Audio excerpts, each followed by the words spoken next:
तर मित्रांनो आत्ता मी पोचलोय बुऱ्हाणपूरमधील शाही किल्ल्याच्या आतमध्ये आणि खूप छान आहे हा शाही किल्ला. तुम्हाला मी दाखवतो कसा आहे तो. हे पाहू शकता. हा अभिषेक राव आहे. इथं अभिषेक कशी गरमी इथली? मस्त आहे. अरे भरपूर गरमी कधी मस्त असते गरमी कधी मस्त असते का? बघायला मस्त वाटतं. एक युनिक वेगळाच अनुभव. आणि हा बघू शकता तुम्ही, हा असा सगळा शाही किल्ला आहे. ओ भाई, इकडे बघू शकता तुम्ही डायरेक्ट किल्ल्याच्या बाहेर आलोय आणि केवढी मोठी नदी भाई. ओहो भाई काय बघू माझ्याकडे. होय होय होय होय होय. अरे काय जबरदस्त आहे बघा. डायरेक्ट नदीच्या बाहेर. ही कोणती नदी आहे? पुढची लय पुढे जाऊ नको लय. अरे रे रे रे रे. हा इकडे शाही किल्ला आणि इकडे काय आहे? काय डायरेक्टच तटबंदी ते बघ. बाबा बाबा चल माघारी, काय नको थांबायला इथं.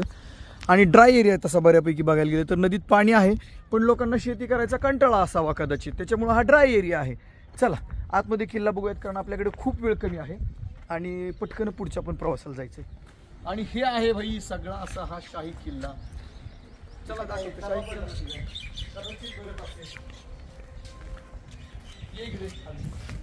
हा सगळा शाही किल्ला आहे असा. इकडे कबुतरांचा कार्यक्रम चालू असतो. हा मला वाटतं एखाद्या राणी बिणीचा महल असावा.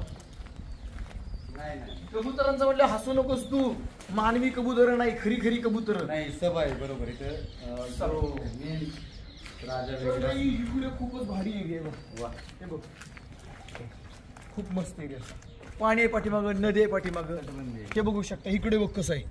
वा वा वा वा छान आहे छान आहे. तर हा तर हे नदीच्या कडेने इथं तटबंदी पण खूप छोटीच आहे तशी म्हणायला गेलं तर. आणि पण आहे ना मजबूत आहे. असं कसं? किल्ला तो किल्लाच आहे. छान आहे. शाही किल्ला आहे. थंड हवा येते. इकडून येते ती पण थंड हवा येते. इकडून येते नदीमुळे ती पण थंड हवा येते. आणि या बुऱ्हाणपूरच्या आजूबाजूला शेती जास्त असल्या कारणानं, नद्या जास्त असल्या कारणानं इथला शेतकरी हा सधन आहे आणि त्यांच्याकडे पैसा हा प्राचीन काळापासून आहे. भारी वाटलं बरं का किल्ला बघून. म्हणजे कसं आपल्या इकडे आपण बघतो डोंगरातले, तिथं आपण जमिनीवरचे किल्ले बघतोय म्हणून छान वाटलं हे सुद्धा. बघा ना सर, अँगल टाकले तवाच्या काळात अजून बी आहे ती. पत्रा बित्रा नाही. अरे तवाच्या काळातलं नाही ते अँगल. मग तवाच्या काळातलं कसं असेल तवा ही आत्ता टाकले. तवाच्या काळात काय तुझ्या बापाची कंपनी होती काय अँगलची पत्र्याची? पण लोकांची असतं ना तवाच्या काळात. लोखंड होतच की, त्याच्याशिवाय तलवार युद्ध काय ठेवत का ती? तोफान बिफान कशामुळे होत्या? मी सांगतो तुला ही काय माहितीये का? ही ना त्या काळातलं क्रिकेट खेळायचं मैदान असणार आहे. हे नाही, हे पहारा द्यायचंय म्हणजे सपाट भाग आहे तिथं. सगळ्या सैन्यांना बिन्यांना काय जेवायला बसायला. जेवायला नाही, ती मरम्मत करायला. इथं बैठकी प्रत्येक आपला सरसेनापती बसून आपल्या प्रजेला गाईड, काय सैनिकांना गाईड करायचा. म्हणजे आपल्या टीमला गाईड करायचा. आईला मी पण इथं जर एखादा असा सरसेनापती असतो तर मी इथली सगळी कापून टाकली असती. संभाजी महाराजांना म्हणलं असतं या तुम्ही इथं आणि तुम्हीच राज्य करा. आहे ना, जेवायचंच काम होतं तेव्हा. ती ही काय या इथून नदी बघायची. इथून कधी बघायची? हा ये बरं बघूया. ती ह्यांचा काही इटभट्टीचा काही व्यवसाय होता काय? म्हणजे इटा तिथंच तयार करायची काय रे स्वतःहून किल्ला बांधायला? ती चिमणी दिसते त्याची दोराडी. ती इटभट्टीची चिमणी नाही, मग ती आपलं जेवण खाण्याची जी दूर असतो ना, ती बाहेर काढत असते. एवढा मोठा? मग आता काय सैनिक काय थोडं होतं काय? त्यांना काय खायला कमी लागतं होय? आधीच माणसं पहिली खायची बी जास्त. पण आमच्या घरातलं सवनं एवढंच पीळ त्याचा दूर निघायला. सवनं असायचं, सवनं म्हणायचं त्याला. माहिती मला. हे केवढं या? जेवढे मोठे सैनिक तेवढं मोठं ती चुलवणच असेल. ते म्हणतो. मला तर वाटतं इटभट्टीचं असेल ना का? वेगळंच काहीतरी आहे. जाऊ द्या, पिलर असेल मोठा. जाऊ दे मरू दे. चल दीपस्तंभ असेल तो काहीतरी. चल इथनं पायरी नव्हतं. इथं काय या? काय बघा नाही काय? या भोग घेतलीच ती चिमणी दिसती. हे जाऊ कबूतर बसतात. अरे हिरीचं पाणी बिनी उपसायची मोठं असेल ही. मारू तिकडं, मी थांबतो इकडेच. मंडळी, ह्या किल्ल्यावरची सगळ्यात महत्त्वाची गोष्ट मी तुम्हाला आता दाखवणार आहे. तो शोध मला लागलाय. इथं सगळं लॉक होतं. तिकडे एक रूममधनं मी डोकवून बघितले. ज्या वेळेस आपण छावा पिक्चर बघतो, छावा पिक्चरमध्ये संभाजी महाराजांना ते कोण खान जमान असं ओढून तिचे काहीतरी तो खाली जातो, तळघरात महाराजांना पाठवतो. त्यावेळेस तळघरात गेल्यानंतर तिकडं सिंहाबरोबर महाराजांची फाईट होते. तर तो एरिया सील केलाय, लॉक केलाय. तुम्हाला दाखवतो. इकडे हे बघा, इथे येतो. ह्याच्यातनं जर बघितलं तर तुमच्या लक्षात येईल. हे बघा, ही रूम आहे आणि ह्या रूम मध्ये हा जो एरिया आहे ना, इथं ते सगळे खान जमान वगैरे बसायचे आणि इथं सगळा तो ह्याच्यातनं तो डाऊन असं ते सगळं आहे. असा मी तर्क लावलाय. आता मला 100% खात्री नाहीये, पण मी तर्क लावलाय की ते असंच होतं, असंच दिसत होतं. तुमचं काय मत आहे ते कमेंट करून सांगा. कदाचित मी चुकीचा पण असू शकतो, पण मला तर वाटलं नाही. सगळं बंद आहे हा एरिया बघा. आणि इकडे असे दिवे बिवे लावायला असे हे खांब केलेले आहेत उजेडासाठी सगळे. इथं पण लॉक आहे. चला, जिथे छत्रपती संभाजी महाराजांची सिंहाबरोबर फाईट होते. हो. आणि या किल्ल्यावरतीच आल्यानंतर काय नाव त्या माणसाचं? खान जमान या किल्ल्याचा किल्लेदार वगैरे असेल. त्यांनी छत्रपती संभाजी महाराजांना असं काही त्यांच्या पायाखालची फळी वगैरे काढून ओढून एका बोगद्यामध्ये भुलभुलैयामध्ये टाकलं आणि तिकडे सिंहाबरोबर त्यांची फाईट झाली होती. तर तो हा एरिया आहे मित्रांनो. हा सरक माग, हा सगळा एरिया, हा इथून ते इथून आहे ना, हा सगळा एरिया आहे ना, हा तळघरासारखा खोल आहे. तो तिकडल्या बाजूने तिथं तो जो गड दिसतो ना, तिथून कसा दिसतो तुम्हाला मी दाखवतो. तिथं जाऊन पलीकडनं जाऊन आतमध्ये खूप खोल आहे हे सगळं. चल मी दाखवतो. खाली तळघर आहे, याच्या तळघर आहे. तर इथे खरंच मित्रांनो सोपं नव्हतं एवढ्या अशा कठीण परिस्थितीत, कठीण जागेमध्ये यायचं, एवढ्या दूर यायचं आणि आपल्या प्रजेच्या रक्षणासाठी या ठिकाणी बुऱ्हाणपूरवर आक्रमण करायचं सोपं नव्हतं. जे आपल्या छत्रपती संभाजी महाराजांनी आपल्या छावाने करून दाखवलं होतं. हा एरिया बघा तो.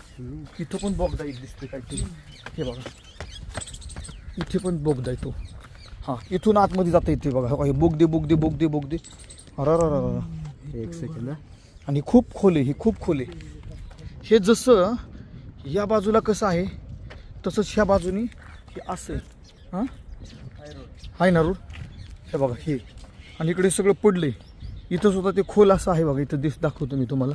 इथं तर तटबंदी लावली, पण याचा बोगदा पडलाय. हा हे बघू शकता तुम्ही. हे ॲक्च्युली जायचं नाही तिकडं, पण असं हे पडलंय सगळं. ते सगळं आतमध्ये तळघर आहे. याच्या आतमध्ये खोल काहीतरी आहे आणि तिकडे डायरेक्ट छत्रपती संभाजी महाराजांना पाडलं. आणि तरीसुद्धा छत्रपती संभाजी महाराज त्या वाघाबरोबर लढून वर आले होते. वा, अभिमानास्पद गोष्ट आहे. जय महाराष्ट्र. मंडळी, हा तो भाग मी मगाशी तिथे होतो. तिथून तुम्हाला मी दाखवलं होतं की ज्यावेळेस छत्रपती संभाजी महाराजांना इथं ते बोगदा आहेत आणि ते बंद झाले. ज्यावेळेस छत्रपती संभाजी महाराजांना सिंहाच्या बरोबर फाईट करावी लागली, तो हा खरा एरिया. म्हणजे इथे सगळ्या त्या घटना घडलेल्या आहेत. आणि माझ्या मागं हा सगळा हे बिल्डिंग आहे अशी सगळी. हे बघा, आणि हे पाठीमागेच आपली नदी आहे. इथे पण काहीतरी आहे, पण एवढे हे मात्र वरून तर प्लेन दिसतंय. हे जमीन लेवलला आहे, पण हे जमीन लेवलच्या नंतर खाली इतकं मोठं आहे. आणि याच्यामध्ये छत्रपती संभाजी महाराजांना सिंहाबरोबर लढावं लागलं. प्रवीण, हा शाही किल्ला बघितला. शाही आहे, चांगला आहे, तसं काय वाईट नाही. मेंटेनन्स चांगलं ठेवलं इथल्या लोकांनी. बरोबर आहे. पण यार, आपले छत्रपती शिवाजी महाराजांचे गड किल्ले, दुर्ग बघितले, त्यावेळेस जे काय फिलिंग असतं ना, खरं सांगतो तुला 1% पण त्याच्यासारखं फिलिंग आलं नाही. मला पण. सिंहगड चढलो होतो आम्ही एकदा, आणि पावसाळा होता. सिंहगड चढलो, घामाघूम झालो होतो, त्रास झाला होता लई चढताना विडताना. पाणी प्यायचं होतं लई, म्हणजे अगदी अडचणीतनं. आणि तिथं गेलं की पिठलं भाकरी खाल्ली होती. तिथं पिठलं भाकरी मिळते. तशी काहीच मजा नाही राव इथं. ना बघायला किल्ला भारी, ना मोठमोठे, ना डोंगर, ना काय, प्लेन ह्याच्यावरती नुसता किल्ला. बरं, दगड एवढीशीच येतं आणि त्याला विटांनी बांधलेलं आहे. म्हणजे जे छत्रपती संभाजी महाराजांची या काळातले, शिवाजी महाराजांच्या काळातली, त्यांनी जे बांधलेले गड किल्ले आहेत ना, स्ट्रक्चर बस म्हणजे ते किल्ला बघून डायरेक्ट अशी छाती बस. चल बघू. चला. मंडळी, आपले आई बहीण भाऊ, आपली येणारी पिढी सुखी राहावी, समाधानी राहावी, आपली प्रजा सुखी राहावी, समाधानी राहावी म्हणून छत्रपती शिवाजी महाराजांनी, संभाजी महाराजांनी किती मोठा त्याग केला, किती संघर्ष केला आणि स्वतःचं जीवन अगदी काट्यासारखं बनवलं, त्रासदायक बनवलं, जळत्या निखाऱ्यांवरनं चालल्यासारखे ते चालले. औरंगजेबाच्या बरोबर 2 हात केले, वैरत्व पत्कारलं, परंतु आपल्या महाराष्ट्राला स्वराज्य मिळवून दिलं. आणि ते स्वराज्य आपण सुद्धा विचारांना ठेवणं गरजेचं आहे. महाराजांच्या विचारांना स्वराज्य आपण ठेवणं गरजेचं आहे. आजचा हा ब्लॉग मी इथेच समाप्त करतो. कसा वाटला तुम्हाला आजचा हा ब्लॉग तुम्ही कमेंटमध्ये नक्कीच सांगा. आणि असेच इकडल्या आता उत्तर भारतातले काही ब्लॉग आम्ही बनवत राहणार आहोत, तुम्ही ते पाहत राहा. भेटूयात पुढच्या ब्लॉगमध्ये. तोपर्यंत हसत राहा, मजेत राहा. जय महाराष्ट्र.